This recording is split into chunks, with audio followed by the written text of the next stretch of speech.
All right, welcome everybody to USfanTV. We are live following the US-France 1-1 draw in Lyon.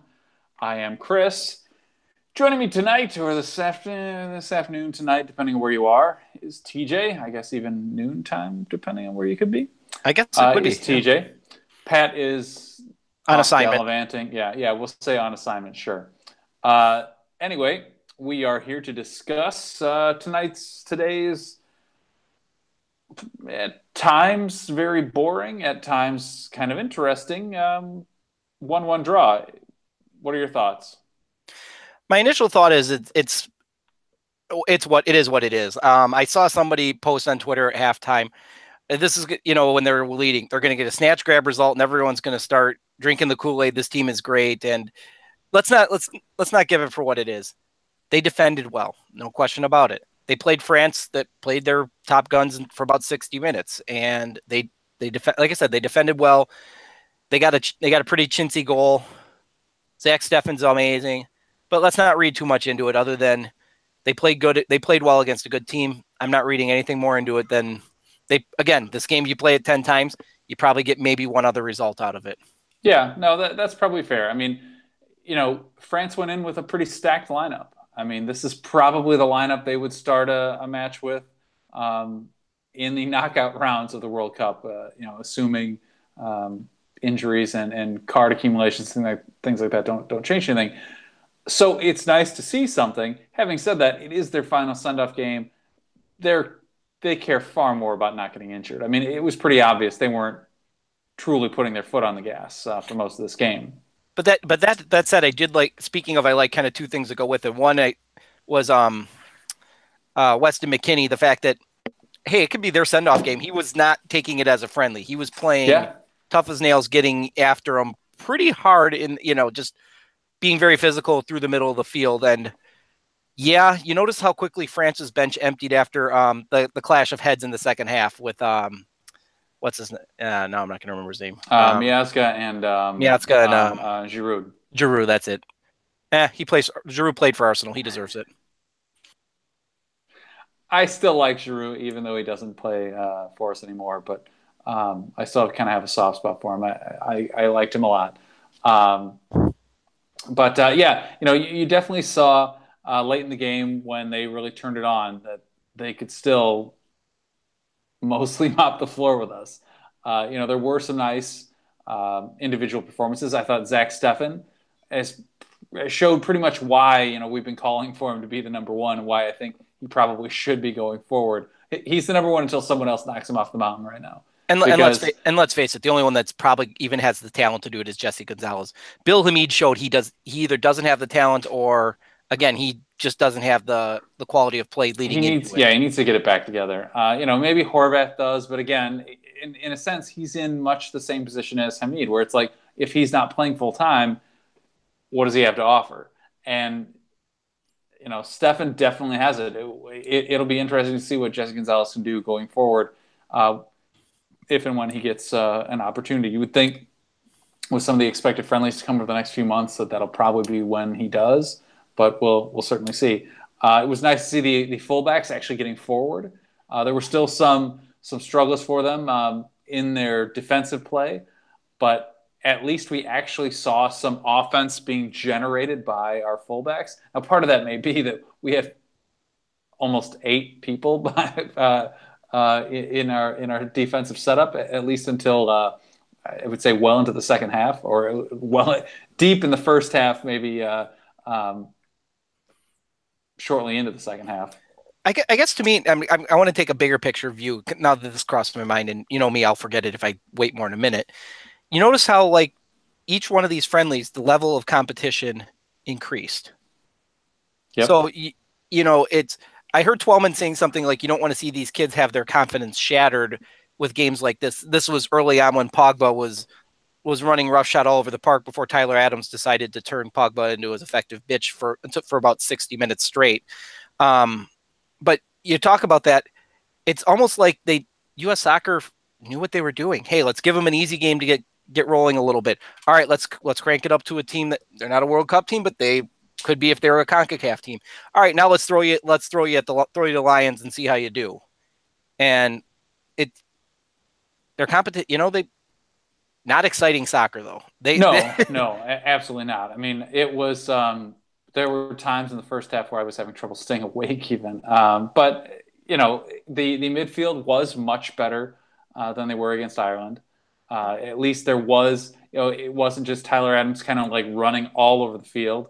There were times when you saw both he and Weston McKennie getting forward and actually doing something with the ball. Now, unfortunately, I think across the board, our first touches continued to let us down. If I guess you could say if the first touch had been decent for a number of players, maybe you would have seen more opportunities, more chances to score, but you know what? more back and forth in the game. Having said that, you also might have seen a whole different. We might have been playing this game as our final send up to the World Cup. Well, let me throw this to you. Let me throw this at you too. You're talking about their first touch.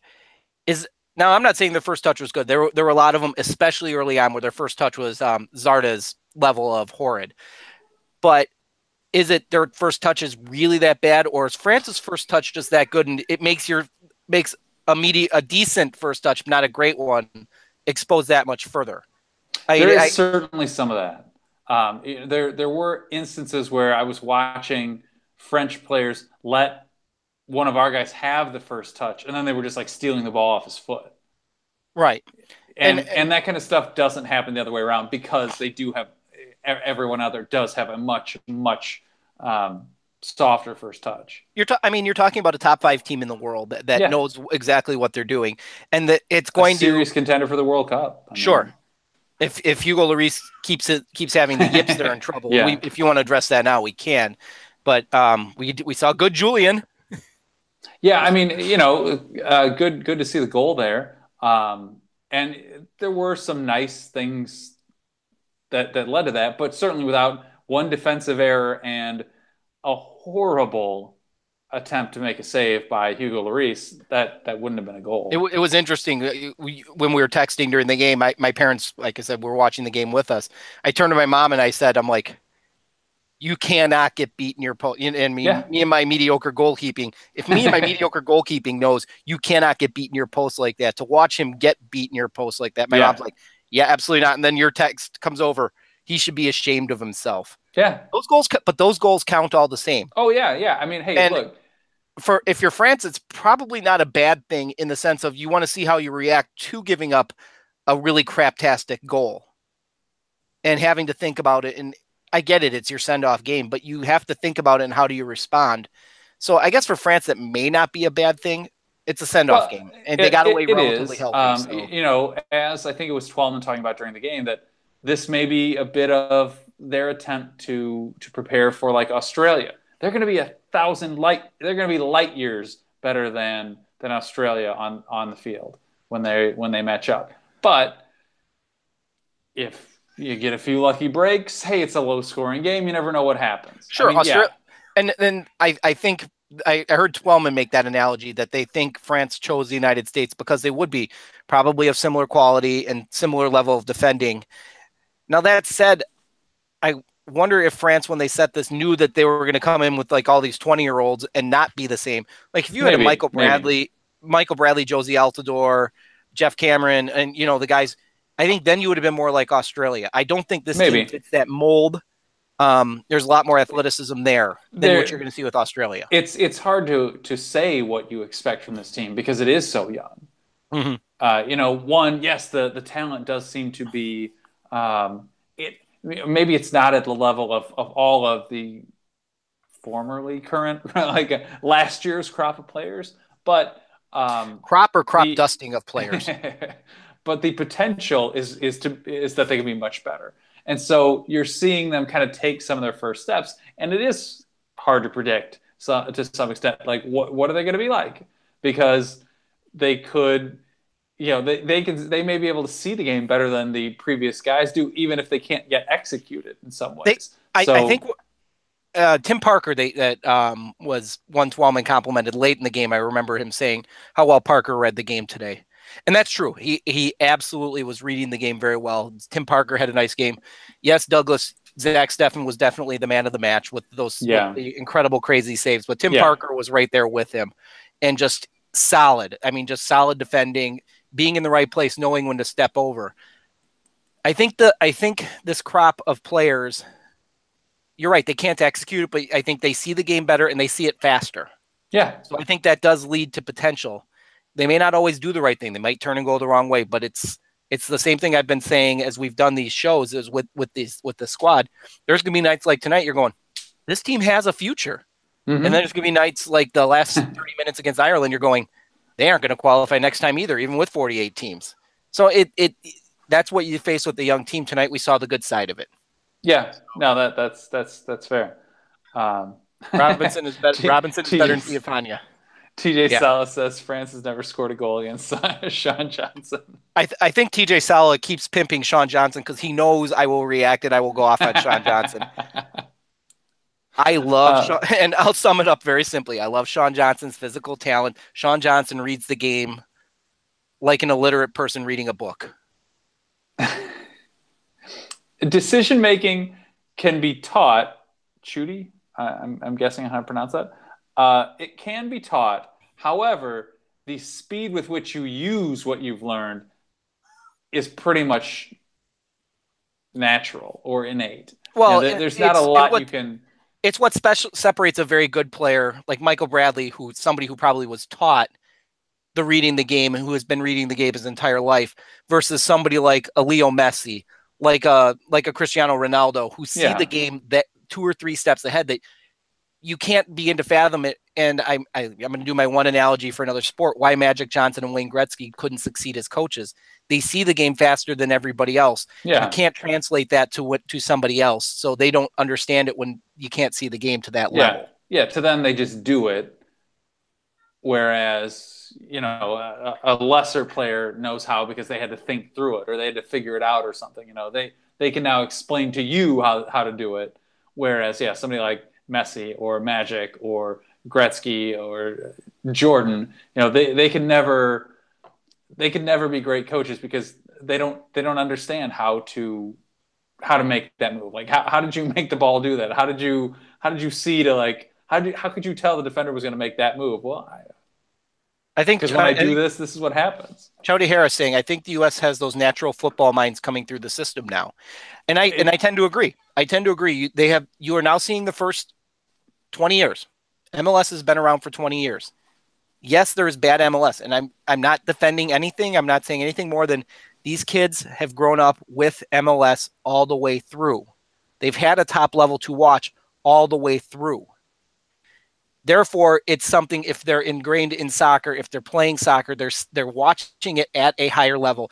They've been able to watch the Premier League. They've been able recently more so to watch the Bundesliga, La Liga. They're able to watch it and see it more so. I agree 100% that they're able to watch and see a lot more than they could years ago. But it starts with having MLS and being around it. There is something to see. And like I said, is it up to the rest of the world? No, absolutely not. But it's another way to see a high level more frequently, and it gets you watching and seeing the game, even from a spectator perspective. I had a conversation with the head of coaching for the soccer club Charlie's going to play for, and he was talking about Charlie my 6-year-old going to Fire games, and he said he's going to have an ability to read the game because he has been there watching it for so long. That's going to put him ahead of his peers, and it'll probably keep him ahead of his peers, because as he develops the ball skills to go with it, he already has the natural reading of the game. So, yes, that's where I see it coming from. Ryan, no, we did not compare Sean Johnson to Magic and Wayne Gretzky. We compared Sean Johnson's just like them. We compared Sean Johnson to an illiterate person. So that all said. I guess I think when this is all said and done, the one I'm going to give a lot of credit to is Dave Sarakin. Yeah, I mean, he has no hope. He has no hopes. His job is to mentor these kids and get these kids going in the right direction. I think he's done that. Sort of like we talked about the other day. Is he angling for maybe a chance still, or is he angling to be an assistant on the the next coach's I think he'd team? be perfect. I think he'd be perfect as back in an assistant's role. Caretaker manager, somebody who's really good as an assistant. No, he shouldn't have the team full time, but I think he does have a role, especially seeing that it seems like he has a good rapport and able to get to these kids and into their heads. You need somebody like that. I think the next coach is going to be much better tactically. He's going to be much sounder. But to have Dave Sarakin as more of a mentor type figure, I think that'll work. What if? Shut up. As we've talked about, what if like Osorio became U.S. coach and then Sarakin was on his staff, and you would have two former Fire coaches coaching the U.S. All you need is Frank Lopez to close it out. Then I was just about, I was waiting to see if you would throw it out there if I should say Douglas. If we're looking, Douglas is asking where Pat is. Pat is somewhere. If you go down to Union Station, look for the guy pushing the shopping cart full of bags and panhandling for money. That'll be Pat. Pat's at his son's, I don't know, soccer tournament. I forget what he texted to say. I don't remember. Oh, come on. We know he's panhandling down at Union Station. Let's call it. I'm fine with it. Go look for him. Hunter said I killed in a hat. See somebody hat with a big head, just punch him right in it. Am I the only one that's disturbed seeing Pat's Twitter profile picture that he doesn't have a hat on?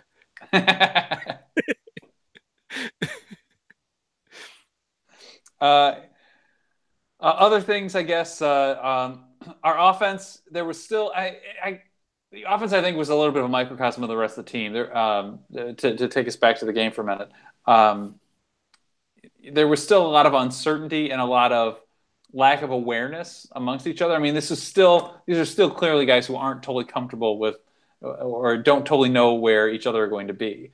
So there were plenty of instances where there were some chances to have a shot earlier before the goal, even early in the first half, that turned into nothing because guys didn't understand, I got to finish this run here. They were expecting we were going to lose the ball and it was going to get turned over and be coming back at us. They were going to have to, get back on defense, or they didn't quite understand that, this player is going to play this ball here. It's familiarity that this team just doesn't have yet. And that's a bunch of 20-year-olds that have played around aren't familiar with each other. Go figure. Yeah.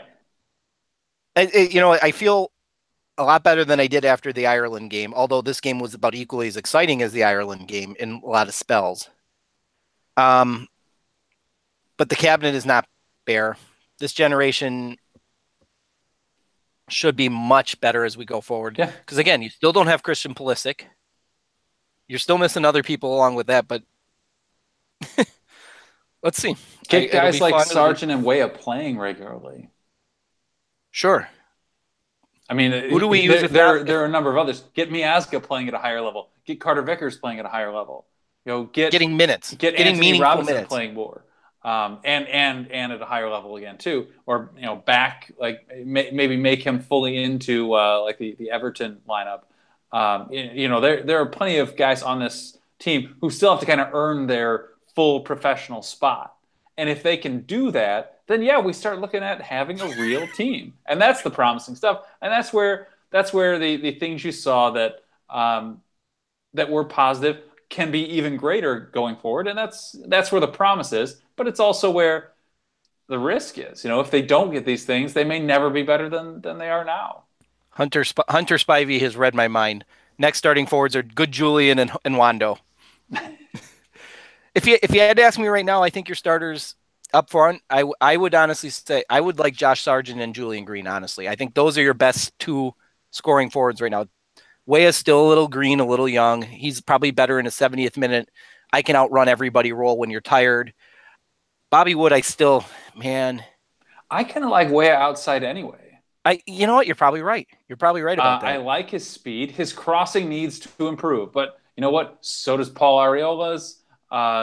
You could say that Pulisic's probably the only one who can make a cross amongst us, at least of like our consistent guys we know are going to be out there in our attacking midfield forward roles. Tim Weah.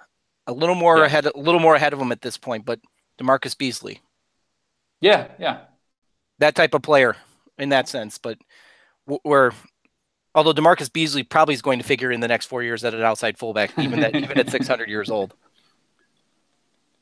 Hey, there was a time, 2005 or so, maybe 2006, when DeMarcus was the most fouled player per minute of play in the world. Yeah, I because he was so fast. What else could you do? And he was so small. Like, you just kick him and he was off the ball. And I'm starting to see other names that people are putting through that we're not talking about tonight. Kellen Acosta, Novakovic. Yeah, I I want mean, to see Colin Acosta back in this team. what about Nagby, Sebastian Lletget too. Sebastian Lletget, Nagby? Nagby, yeah. Nagby is he's sort of like Bobby Wood in that he's right on that edge. Like, Mhm. yeah, they could if everything works out, like this will be like their last World Cup and the next one. Would This would it is be would it be safe to say that Darlington Nagby, Bobby Wood, probably Bill Hamid you could even throw in there? They're good for the Gold Cup opening round. oh, absolutely. They I are the think I Gold think they're Cup good opening. through the Gold Cup. No, I think it's really they are the quality. They are the quality of player that plays when you do the opening round of the I mean Gold Cup. I know what you meant, but I'm saying like I think No, no, Hamid right now, I would say, yeah, that's probably all he is. Bobby Wood, I think, still has the potential to be more than that. He has to kind of get things back together and be playing consistently and scoring again. Even if that means even if that means going to like the Dutch league or something.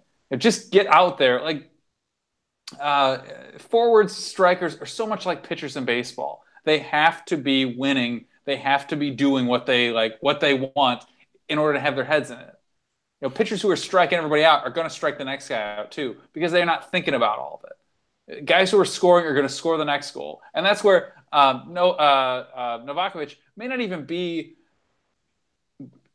our best chance. But when you're scoring so much, you're going to get your opportunities because hey, you're not getting in your own way. You're not screwing it up yourself, and that makes you more likely to score again, no. even in big games. The tank, Jordan Morris. We forgot about the tank. Yeah, He needs a left foot, but yeah. Another one who may have a lot of speed, but can't really make a dependable cross. Well, he needs a left foot, if I recall correctly, with him. Also, only has one foot.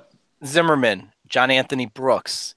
I mean, it's nice to see this round of kids coming through, Yeah, and showing some potential, and then looking at what else is out there. It seems at least on the surface at this point, it's a much deeper talent pool to start absolutely, with. absolutely. I mean, Where when you look at you're not looking at the last 3 or 4 to fill out a roster. You're now looking at a lot bigger where you go, you're not which looking 18 are at they cutting choose? guys because they're not playing consistently, Haji Wright. or or you're not going to carry a guy who might get better. Maybe he'll make it back during the tournament. You'll be like, nope, you get your chance another time or whatever. When you look at France, Spain, Germany, these teams that like they have 3 full rosters of players they could fill that would still be world class. They're Argentina, Brazil. They're not taking guys. Sane, I mean, they're Yeah. not taking guys who would be like starters on most of the world's teams. And they're like, yeah, we can do without you. We don't need you. When we can at least fill, I don't know, 18 to 20 spots, maybe even the 23 that get chosen, much less the game day roster, but like just the 23 that get selected for a tournament or something. When we can fill that out and we're confident that any one of those guys could go out there and will still be good, then I think we start looking at considering ourselves a truly good team. And like I said, maybe a world-class team. I wouldn't go that far, but well, I see, at least at that point you start looking at we have real quality on the field. I see this squad in the next 4 years based on just now, assuming this is under the presumption they continue to progress. However, they're going to challenge Mexico again. They will be back on that level where you're back to a result against Mexico is expected, a win is a benefit. Where you're not expected, where getting a result is a bonus against Mexico. That's the level of talent and glimpses I'm seeing that we saw in a lot tonight. It leaves me optimistic. Like I said, there's a lot of talent there. There was a lot of talent that wasn't even being utilized. So I see the future as bright. Freddie Adu, I see mentioned. Yes, we need Freddie Adu. Yes, we do need Jermaine Jones. I saw him mentioned, but only if Jermaine Jones is playing every position on the field in one night, including goalkeeper. Then we're good with that. It'd be fun to watch. True. Yeah, Ivan Toba says the return of Dose Cero. Yes, that should be expected. I don't think it is the next time out, but yes, it should be expected. And speaking of Mexico, if any of you guys watched, no, they did not look. I guess the first half they looked okay against Denmark. They did lose 2-0. Dos Acero. But by the second half, our game was on, so I didn't watch it. But man, they were dirty. Like they were playing as dirty as you've ever seen them. Going up for headers, fully throwing elbows into guys' faces. I was like, this is a send-off match. What are you doing? You know, But I, I see more about Freddie Adu in there. Alex is talking about it now. Alex, I'm pretty sure Freddie Adu could be your dad. I'm pretty sure it's going to be found out that Freddie Adu is actually like 35 years old already. That he's closer to 40 than he is to 30 at this point. So we're gonna withhold we don't judgment have on the Freddie Adu. paperwork. That when he was 15, he turned out he was actually 27 at that point. Like that pitch, the Little League World Series pitcher, Yeah. Danny Almonte. Wasn't that always? That's always been the knock on Albert Pujols too. That like part of the reason he was so good at such a young age was he may have actually been 5 or 10 years older than was claimed, which may also be why he kind of went off a cliff much younger than you would have expected. At least for a guy who was like so incredible to start. Greg Oden, yeah, I'm pretty sure Greg Oden was 60 when he joined the NBA. But Grandpa. So I see a question we do need to answer. How many coaches will Mexico go through by the 2022 World Cup? Well, we know Osorio's done after this. We know that. Osorio, I'm guessing, dark horse for US. I would love to see Osorio just despite them. Does it? I'm going to put the plus and minus at 5. 5. That's my question. Mine. I was going to say it's 3 or 4. But I was going to say, does it count if they repeat? Like, do you count twice? Because if they fire you and then bring you back. Like Herrera, they bring back Herrera? Isn't he's Club America, isn't he right now? I think that's right, yeah. Yeah, I mean, they had Bora twice, didn't they? Didn't they have Bora before and after us? Could we get Zidane as a foreign coach?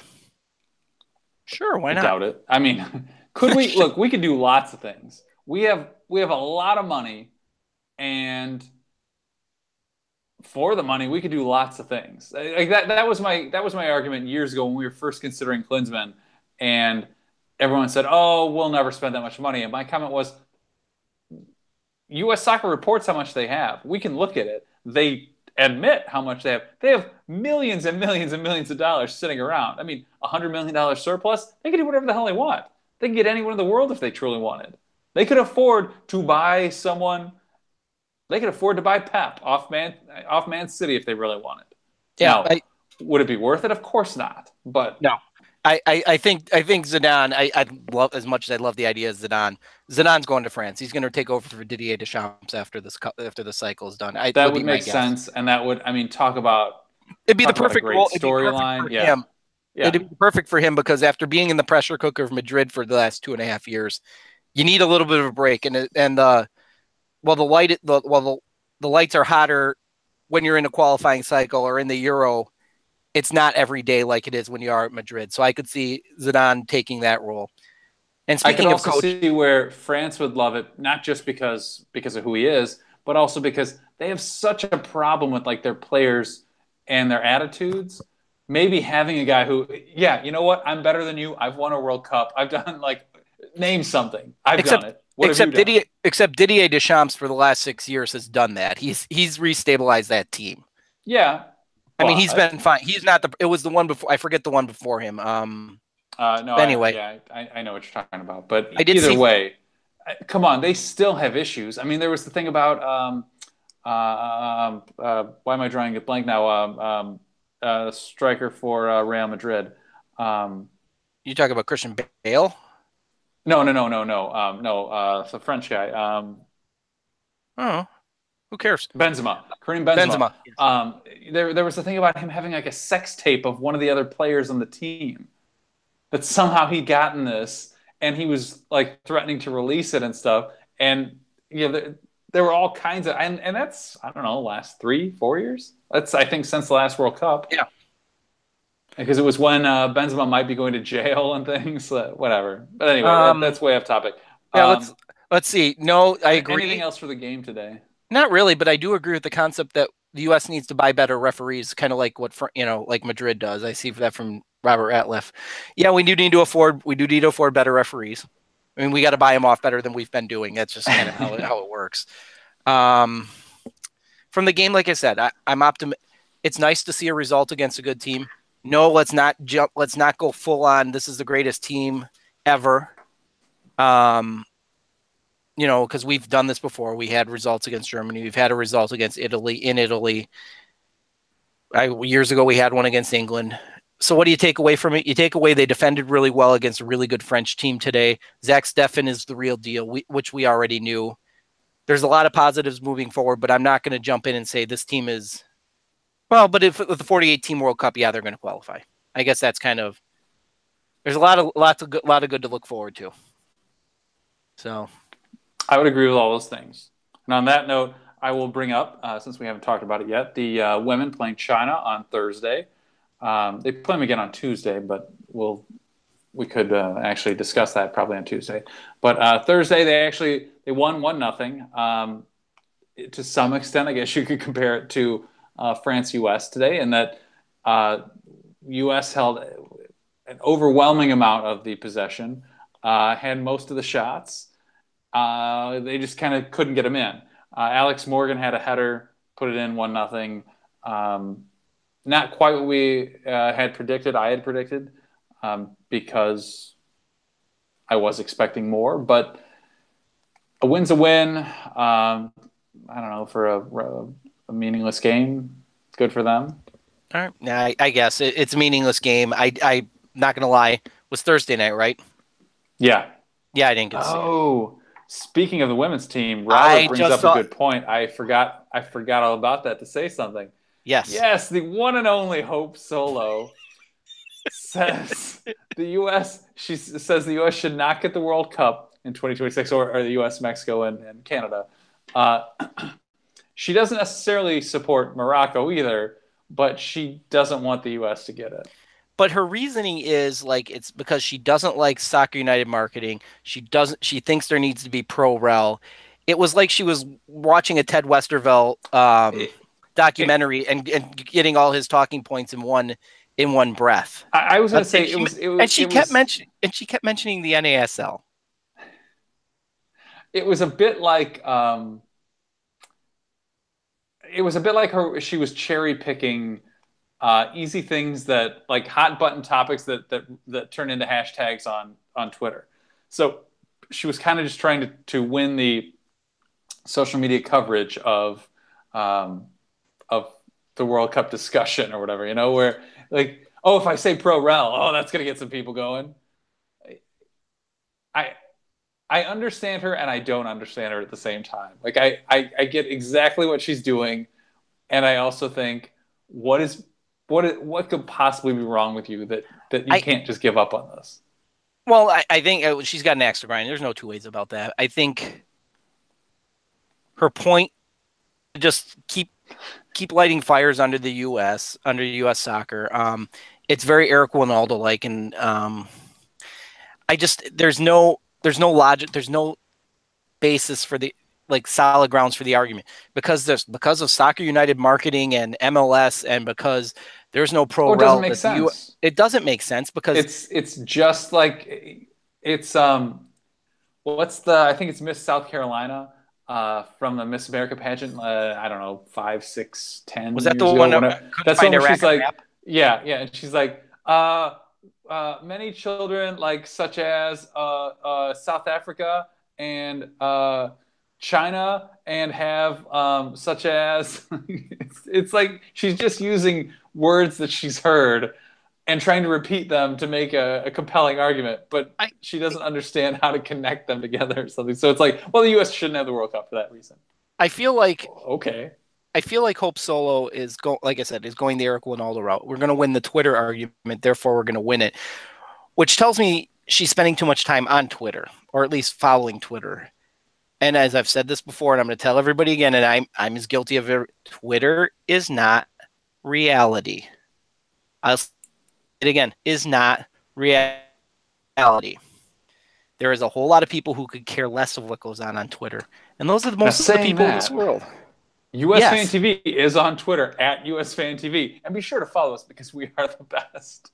Well, and you're going to usually have or Chris when that'll be running that feed, so you're going to need to follow that.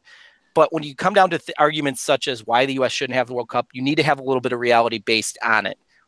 Pro-rel is not one of those arguments.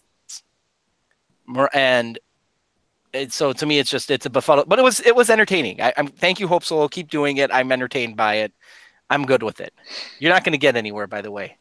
Which, speaking of World Cup, did you notice Eric Winaldo put on Twitter today? He's going dark for the World Cup. Yeah. He's going to go hang out with his family. Yeah, he says he's gonna just go coach his son's baseball team this summer and hang out that way.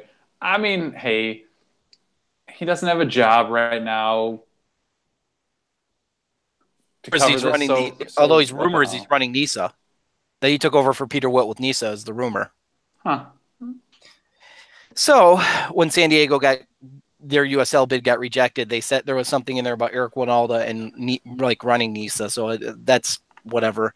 I saw this afternoon that at the end of the game, Patrick Vieira was is basically he's going to pretty much said goodbye. Yeah, he said goodbye this afternoon. So that's Hunter. My mic is shit. Yes, you want to buy me a better one? I'm all for it.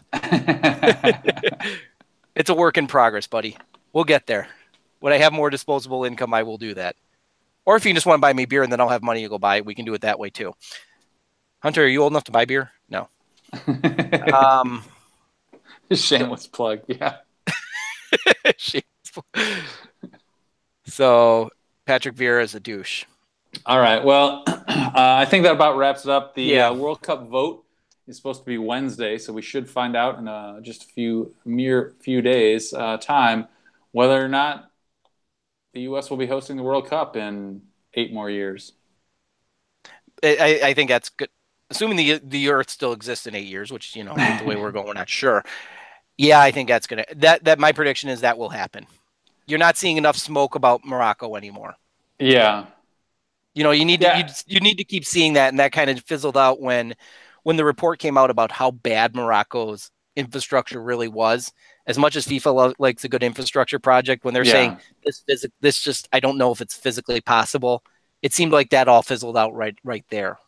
Yeah, that definitely will affect things, especially when it's compared to, well, here you can make billions of dollars, and here maybe nothing will be completed in time. Also, we have David Beckham on our side when he's not, I don't know, maybe when he's not impregnating his children's teachers. Yeah. So when's the next round of friendlies? October now, I believe, isn't it? Shit, so we just really have World Cup games to mock for. Yeah. So which team are you jumping behind? Oh, I well stated in I want Argentina to win because I want Lionel Messi to end his career with a World Cup on his mantle. Okay, you can't argue that. You're not cheering for Mexico. You're not going to go all Fox on us. As I said the other day on Twitter, when someone was like, I never get angrier than when I see a U.S. fan supporting Mexico. I agree completely. I do not believe in supporting your rivals in any instance. And I also feel that I feel it's a fact.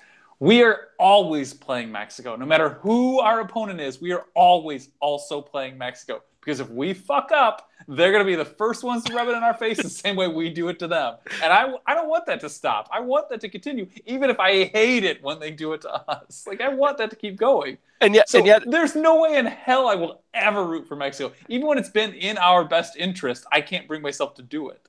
No, I don't necessarily disagree with you, but if somebody wants to do it, I'm going to be okay with it. Whatever's going to float their boat. If they can cheer for both teams, hey, some people like the Packers and the Bears. I don't understand that either. I think it's pretty dumb, but some people could do it and they'll get away with it. Sandra's right. Germany likes to destroy Argentina's dreams.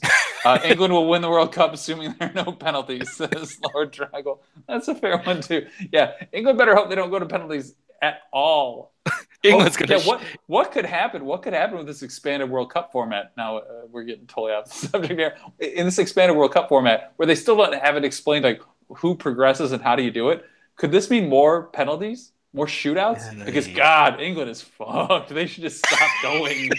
I'd be like, yeah, no, thank you. All right. For me, Tunisia. They're not going to make it, but that's my team. Any team where the goalie decides he's going to fake an injury during Ramadan, I think is absolutely amazing, and I now love that team for that alone. In friendlies, because sunset was during the game, he would fake an injury so they could go get food. I thought that was absolute awesomeness. Therefore, that is now my team for the World Cup. I am all about Tunisia for the World Cup. And because they play England, and you know they're going to steal a result because England's got to shit the bed against somebody. Is Robert Green playing for him? Because that would help Tunisia. No. That guy's retired now, isn't he? I have no idea. Oh, Alex has got a game today. Oh, okay. Old school MLS penalties. Yeah. That would be awesome. Didn't they do that until someone blew a knee out? All right. I think we got to wrap this up. You have to get going to the Fire game. I am going to go to the Fire game despite the protests, and I'm going to brave all the protests, go to the Fire game, and I'm going to enjoy it because guess what? Again, Twitter's not reality. And beer is good, and I already have the tickets. So try to get some good pictures or video of any protests, and then they're not showing up. I will send you any empty pictures of Sector Latino and of Section 8, but Don's going to be there, so that guy I can't stand. Right. Joe Hart, blonde Hitler. All right. Thanks everybody. All right. We'll see you on Tuesday. Wando for captain. That's my closing thought. Wando for captain. You're done. Yeah, I got nothing else. We are USfanTV. You can find us at USFanTV.com, at USFanTV on Twitter and Instagram, and on YouTube if you happen to want to come back here and look at that because maybe you haven't figured out that you're already on YouTube. You can probably find us other places. I can't think of them if there are right now, but I'll leave it to you guys, and I'm not making any jokes there, and I'm no longer watching your comments, so I don't know what everyone is saying. I'll just assume it's probably something to make fun. Join us on Tuesday. And follow Chris. We'll Chris on back Snapchat. To normal. Maybe come Wednesday. I'm ignoring that too. Maybe come Wednesday we'll have something to talk about with the future of the World Cup. We don't know. We'll see you guys then. We'll think of something. You're done. You're done.